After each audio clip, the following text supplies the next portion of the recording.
안녕하세요. 이현우 작가입니다. 지금 부동산 시장은 하루빨리 정상화가 되어야 합니다. 하지만 건설사들은 비정상적인 분양가로 아파트를 분양을 하고 있습니다. 서울은 기본 12억, 지방은 기본 5억 이렇게 시작을 하고 있는데요. 이 정도 분양가면은 구매력을 가진 실거주자들은 거의 없다고 보는 것이 맞습니다. 대출을 받아서 집을 산다고 해도 인생의 대부분을 빚 갚다가 끝나게 되는 그런 상황이 될 수도 있는데요.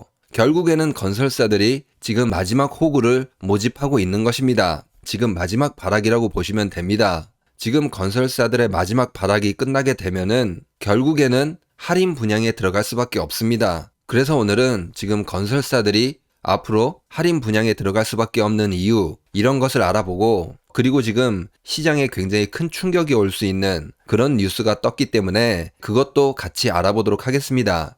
일단 먼저 지금 분양가가 너무 많이 올랐습니다. 최근 3년 사이에 거의 2배 가까이 올랐다, 이렇게 봐도 될 정도로 많이 올랐어요. 전국 아파트 평균 분양가, 집 한 채 가격을 보시면은 2021년에는 4억 4천만 원 정도였지만 2024년에는 거의 2배가 된 8억 4천만 원, 이렇게 올랐습니다. 너무 많이 올랐는데요. 이렇게 분양 가격이 폭등하니까 어떻게 됐죠? 분양률이 폭락을 했습니다. 지금 보시는 그래프는 전국 아파트 분양률 그래프입니다. 2023년에 49.5%, 절반도 분양이 안 되는 여기까지 폭락을 했습니다. 금리도 올랐고 분양가도 너무 비싸기 때문에 분양률이 폭락을 했어요. 물론 2023년 2분기부터는 어느 정도 상승을 했어요. 특례 대출 50조, 이게 투입이 됐기 때문에 어느 정도 분양률이 회복을 했습니다. 그리고 또 이제 보시면은 중간중간에 할인 분양이 나오긴 했어요. 할인 분양 받은 세대를 관리비를 몇백만 원 더 내게 하겠다, 이사 못 오게 해야 한다, 이런 뉴스가 심심치 않게 있었습니다. 50조를 투입하고 할인 분양이 어느 정도 있었기 때문에 분양률이 약간 회복을 한 겁니다. 그리고 이 분양률을 조금 살펴보면은 수도권하고 지방하고 조금 나눠서 보겠습니다. 이제 수도권 같은 경우에는 전국 평균에 비해서 어떤가요?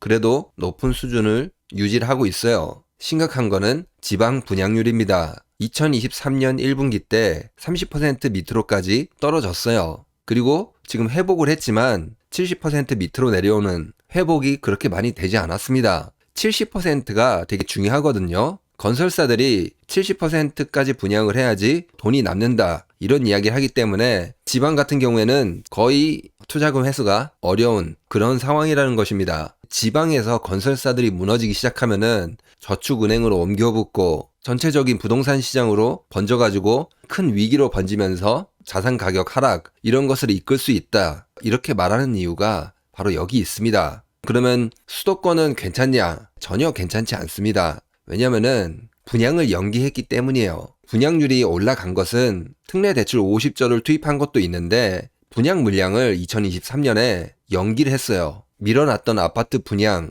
이게 나오기 시작하면은 어떻게 될까요? 아파트 분양률이 또다시 급락을 할 것입니다. 이렇게 비싼 가격으로 분양을 쏟아내게 된다면은 아파트 분양률이 하락할 수밖에 없습니다. 그렇게 되면은 또 어떻게 될까요? 다시 할인 분양 들어갈 수밖에 없습니다. 그러면 이제 언제 할인 분양이 많이 쏟아질 것이냐, 언제가 좋은 타이밍이냐, 이런 거를 생각해 봤을 때 저는 2027년이 지나고 나서 그때 가서 다시 살펴봐야 된다고 생각합니다. 시시각각 변하는 그런 시장 상황들은 제가 유튜브를 통해서 항상 업로드 하도록 하겠습니다. 그러니까 미리미리 구독을 눌러주셔야 되겠죠. 아무튼 이렇게 분양이 연기된 물량들, 이게 시장에 쏟아지게 되고 결국에는 할인 분양으로 이어지게 되는 그런 사태로 이어질 수밖에 없습니다. 분양이 안 된 것들은 어떤 상태로 있죠? 브릿지론 상태로 있는 거죠. 토지만 사놓고 있는 이 단계에 머물러 있는데 분양을 계속 미루면 어떻게 돼요? 시간이 계속 경과하면 경과할수록 이자 비용이 증가하게 됩니다. 브릿지론이 얼마나 됐냐? 작년 9월 말 기준 56%가 1년 5개월을 넘겼습니다. 지금 2024년 4월이죠. 지금 시간이 꽤 지났기 때문에 대부분의 브릿지론들 거의 2년 가까이 뭐 하고 있다는 거예요? 이자만 내고 있고 만기 연장만 하고 있는 이런 상황이라는 것입니다. 여기서 계속 버티고 있다는 거예요. 분양이 실패하게 되면은 결국에는 경매로 넘어가게 되고 그 경매가 계속 유찰되면서 땅값이 하락하게 되는 그런 사태로 이어질 것입니다. 그리고 가장 중요한 것, 금리가 있죠. 지금 자꾸 이렇게 분양 연기를 하면서 버티고 있는 게 금리가 내리면은 사람들이 다시 대출을 받아서 집을 살 것이다. 이런 희망 회로를 돌리고 있잖아요. 금리 안 올라갈 것이다. 이제 끝났다. 그리고 금리 내려갈 것이다. 3월에 내려갈 것이다. 최소 3회, 5번 이렇게 내릴 것이다. 계속 희망사항을 언론을 통해서 이야기를 했습니다. 하지만 지금 미국에서 들려오는 소식을 보면은 미국 금리가 8%까지 갈 수 있다. 이런 이야기가 나왔습니다. JP모건의 회장이 이렇게 이야기를 했어요. 예전에 금리 처음에 5% 올라간다고 할 때도 사람들이 미쳤다고 이야기했거든요. 그런데 지금 미국 금리가 5%를 넘은 상태로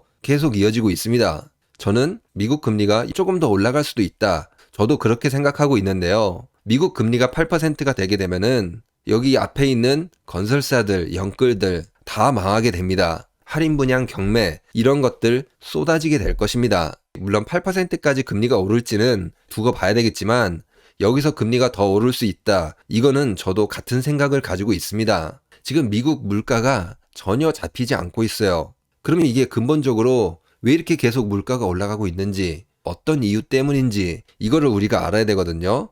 지금 미국에서 인프라 투자가 굉장히 많이 발생을 하고 있어요. 우리가 지금 AI, 2차 전지, 로봇, 지금 미래 산업이라고 해서 엄청 뜨고 있잖아요.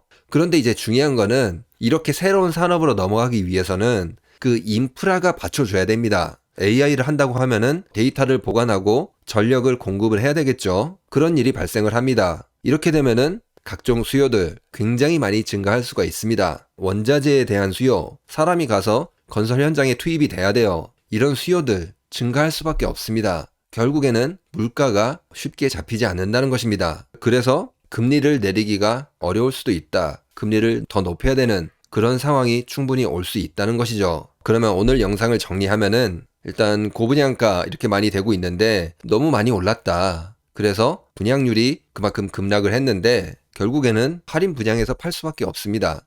이렇게 할인 분양도 하고 또 정부에서 50조까지 투입을 하니까 최근 아파트 분양률이 또 올라왔죠. 하지만 여기에 숨어 있는 것이 지금 분양을 연기한 것들, 이런 것들까지 같이 시장에 쏟아지게 되면은 지금 가뜩이나 분양 가격이 높기 때문에 분양률이 떨어지고 이제 미분양이 나면서 할인 분양으로 가게 되는 그런 순서로 진행이 될 것이다. 그것을 먼저 알아보았고, 이제 두 번째로 분양을 미뤄놨던 것들, 이 토지들, 브릿지론들, 이게 거의 대부분 2년 가까이 됐다. 이렇게 버티고 있는데 사실 그렇게 희망이 많이 없어 보인다. 왜? 이들이 원하는 그런 금리 인하 이런 게 쉽게 찾아오지 않을 것이기 때문입니다. 결국에는 금리 인하를 해서 사람들이 대출을 받아서 부동산을 사주게 되는 그런 상황을 꿈꾸고 있는데 지금 미국에서는 금리가 더 올라갈 수 있다. 어디까지? 8%까지. 이런 이야기가 나오고 있어요. 그 안에 속 사정을 살펴보면은 근본적으로 지금 미국이 인프라 투자가 굉장히 많이 진행이 되고 있습니다. 최근 미국에서 신산업이 많이 뜨고 있어요. 이 과정에서 당연히 새로운 인프라가 많이 필요하겠죠. 그만큼 원자재, 노동력에 대한 수요 이런 것들이 증가하고 있기 때문에 물가가 과거처럼 내려오지 않고 있는 것입니다. 그래서 금리 역시도 과거처럼 돌아가기 어렵다. 저금리로 돌아가기 어렵다. 그렇게 보고 있는 것입니다. 영상을 마치기 전에 계좌로 후원해주신 최주연, 황희남, 김영진, 송현순, 장인수, 김도현, 정도환님 모두 감사드립니다. 다른 분들도 또 이렇게 방송을 할 수 있게 후원해 주신다면은 정말 감사드리겠습니다. 오늘 영상은 여기서 마치도록 하겠습니다. 구독과 좋아요 꼭 부탁드립니다. 감사합니다.